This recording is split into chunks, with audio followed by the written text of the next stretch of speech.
Jeppson podcast. I might say Julie Jeppson. I might say just Jeppson. Or I might say JJ, whatever comes out for the day. It is Sunday. I don't even know the date, January 7th. And welcome. I hope that you enjoyed the last podcast where I talked about the hardest 5 years to date of my life.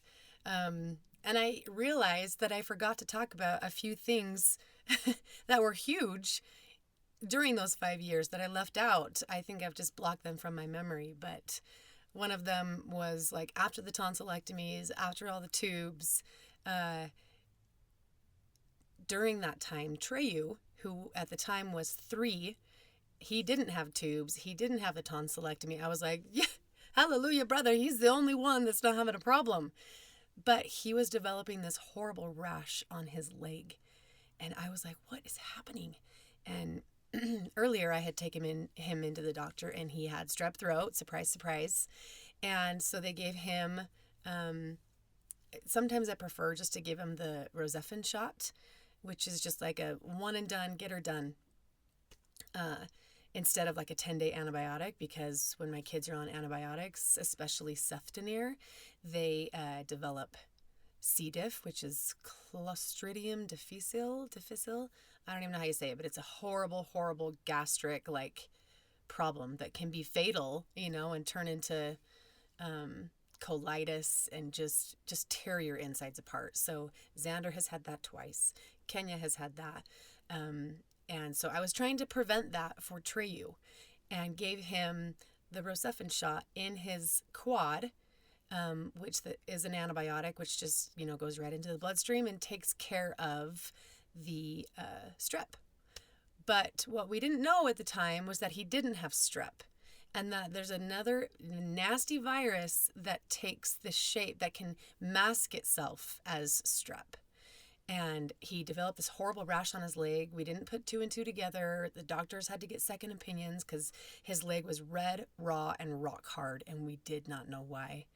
And itchy and hot. It was like his leg had a fever. And he ended up I took him to primaries because his lymph nodes, he had tennis balls in his throat. And they didn't know what it was. And finally, after doing blood work, he had acute mononucleosis, which is just mono. Freaking mono in a 3-year-old. And people made me feel so stupid because they were like, how does a 3-year-old get mono? I was like, I don't know. But the doctors thought it was strep, so we gave him this antibiotic. But this antibiotic had a very adverse reaction, or his body had an adverse reaction to the Rocephin shot that was supposed to be meant for the strep, but he didn't have strep at all. It was, in fact, mono. So that was trippy. And then I forgot to mention that Kenya was vomiting profusely and diarrhea like double dragon, and it was bad. And she was 18 months old, and I was like, what is happening to this little baby's body?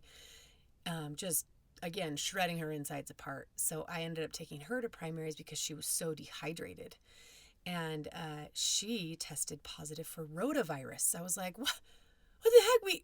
She was immunized for that. It was kind of my first real taste of what was happening, or how immunizations and vaccines and sicknesses work. Yes, she was immunized for it. Yes, she had the vaccine, but I said to the nurse, I'm like, she was immunized for that. Me thinking that she won't get that ever again. She said, well, Rhoda, I even remember her quoting it as Rhoda. She's like, Rhoda broke through. Rhoda's a freaking woman, or this person that broke through. Rhoda broke through the vaccine. And it could have been fatal had she not had the vaccine, but since she had a little bit of help from, immunities from the vaccine, then at least we're here.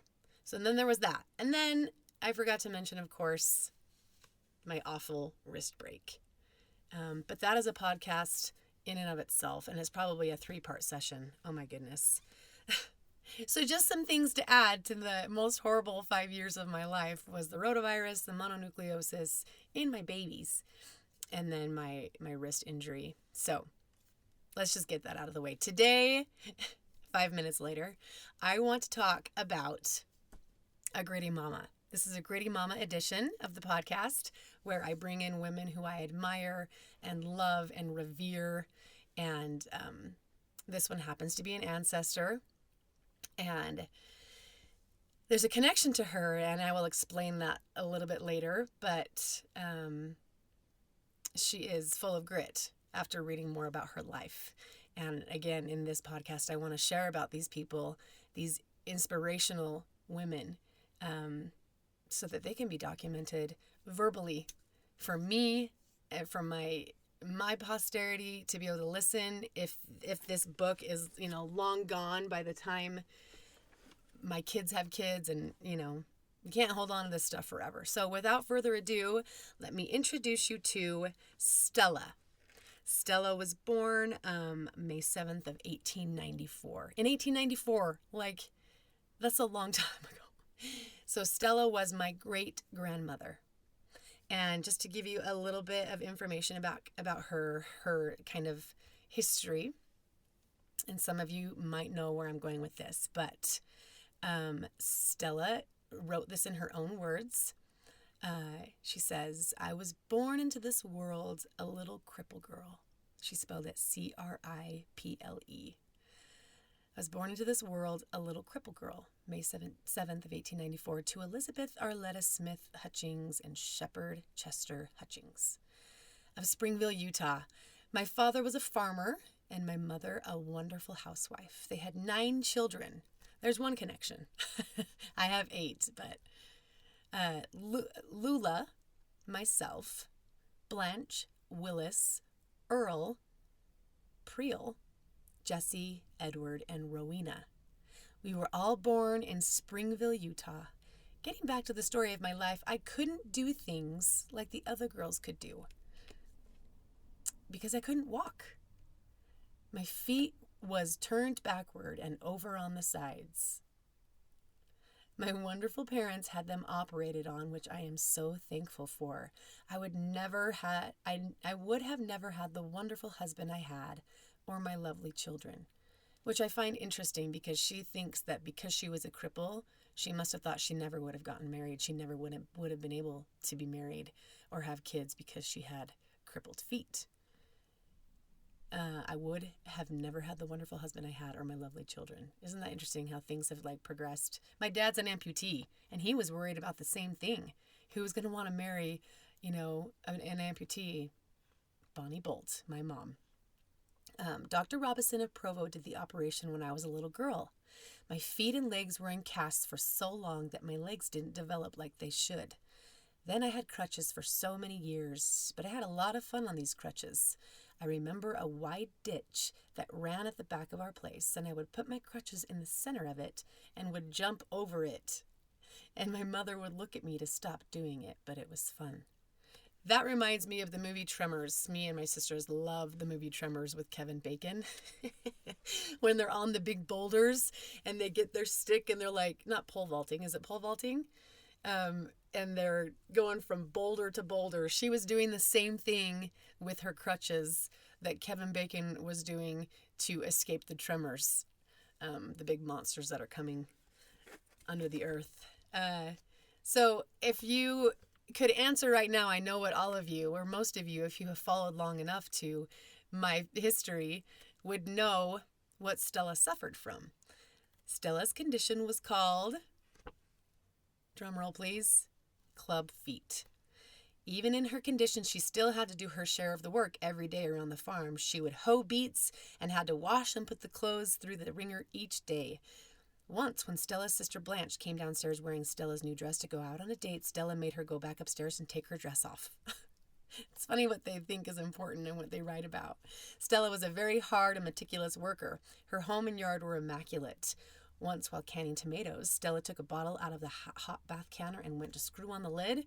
The bottle exploded and burned her chest very badly. Stella was an amazing woman. She would work right up to the delivery of her children.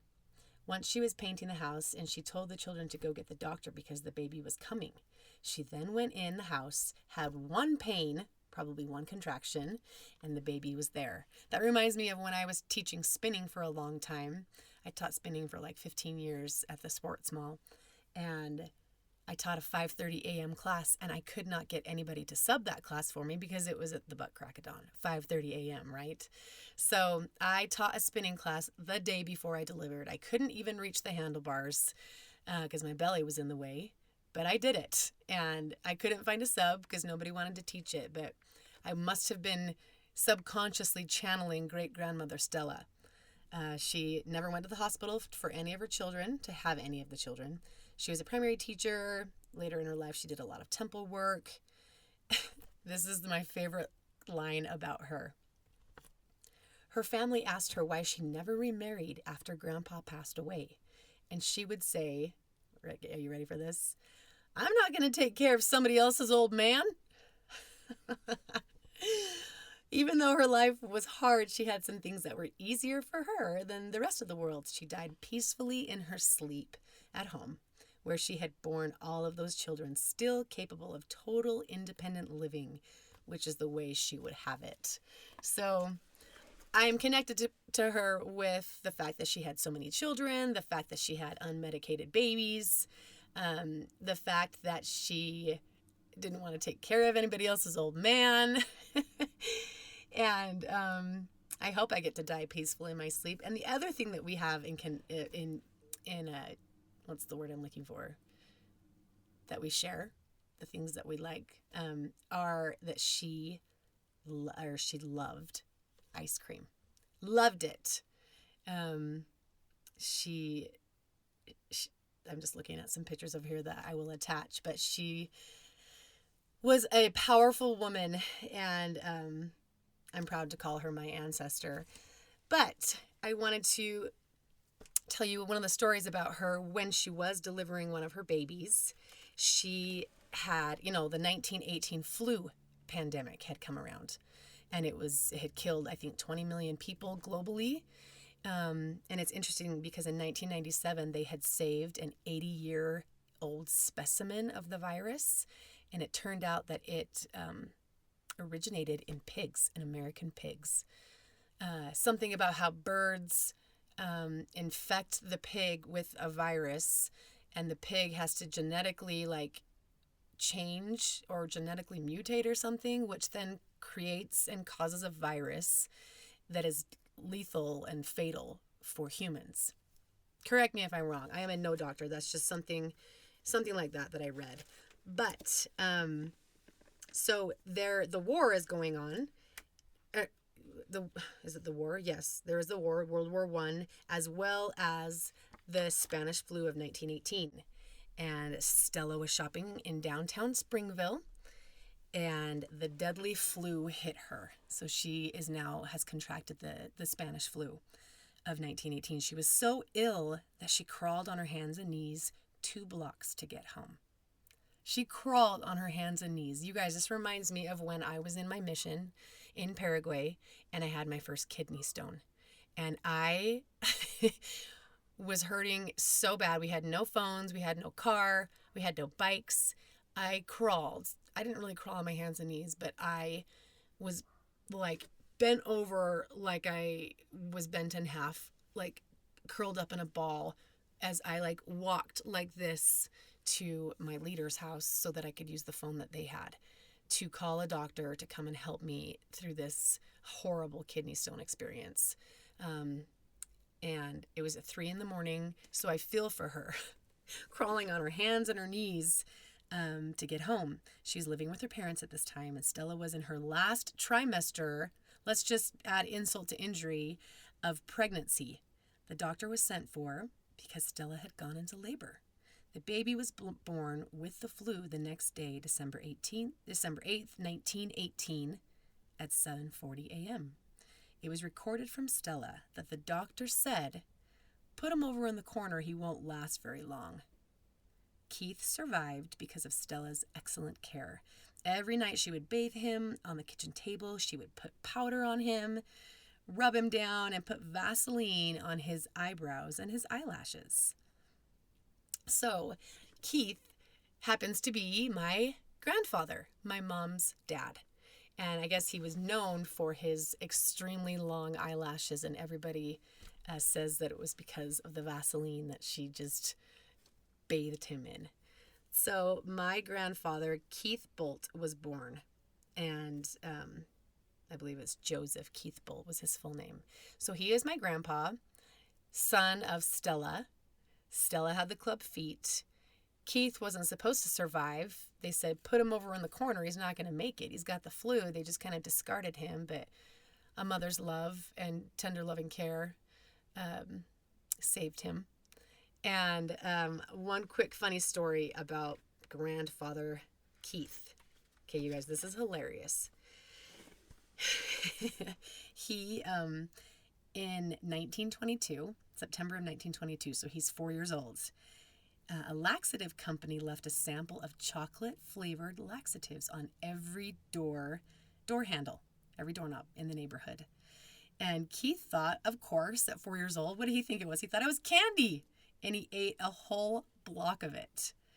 So it is said that Keith Bolt coined the phrase Hershey squirts from that one little adventure. I just thought that was so funny because that has lived on for decades, a century, more than a century, that Keith Bolt coined the phrase Hershey squirts. Anyway, moving on, Keith and Mary Lou get married. This is my grandmother, obviously. They have 10 children. And one of those children is my mother, Bonnie Bolt. And Bonnie Bolt marries my dad, John Jeppson. And then they have 6 children. And I am number 5 in that family of 6. And in 2007, I got married and had 8 children. And wouldn't you know it, 125 years later, I go to an ultrasound for my 7th baby. And I remember the nurse, the ultrasound technician, going to get a doctor. And they both came back in and said, well, it appears that on your scan, we have detected that this little boy has a club foot. And I remember I knew what it was.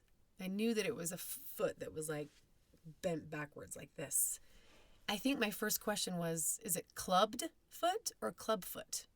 And I think that she said it's clubbed, but everybody just says club foot. It's just interesting where my mind went first. I wanted to know the exact specific term that it's called. But 125 years later, that stinking gene, that stinking chromosome survives 125 years, multiple generations and family members, and skips this person and that person and lands on Nico. And my little Nico was born with a club foot, right clubbed foot, unilateral club foot. And, you know, we call it his lucky fin, his special appendage, whatever you want to call it. But sometimes I'm like, in my head, I'm like, damn you, Stella. And other times, I feel a piece of her and her grit like flowing in me, which then flows into Nico. And it has been a journey, and his clubfoot experience is an entire podcast, if not more than one, for another day. And I will talk about that because it was definitely challenging and also rewarding to see how far he has come and the differences in their treatment. Back in 1894, there was no Ponseti method. There was no Dr. Ponseti that came up with what is practiced now.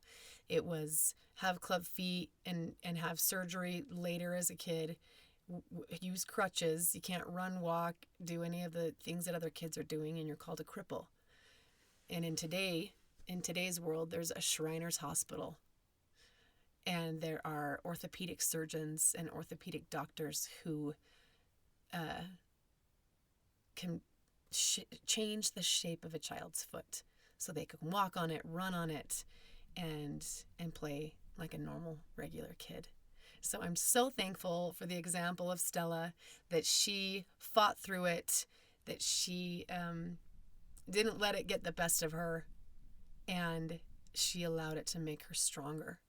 She allowed it to help her develop a skill set, a drive, a mentality of never giving up.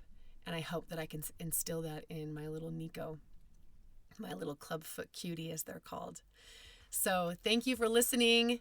I hope you enjoyed as much as I did learning about Hershey Squirts, crippled grandmothers, and where the 1918 flu came from, and about my precious little Nico. It is Julie Jeppson signing off.